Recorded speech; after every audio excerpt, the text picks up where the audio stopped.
To dalilai sun bayyana da yasa Adam A Zango ya yi aure a ɓoye, ma'ana dai auren sirri, wanda wannan auren sirri da ake yi a cikin masana'antar Kannywood ya fi faruwa da mata waɗanda suke yin aure a ɓoye. Amma wannan karan ga Adam A Zango shi ma kuma ya yi aure a ɓoye.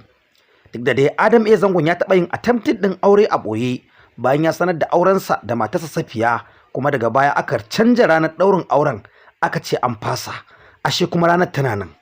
An dai ba da kafa ne ga wasu mutane da ba a so su san tabbas cewa ranar za a ɗaura wannan aure.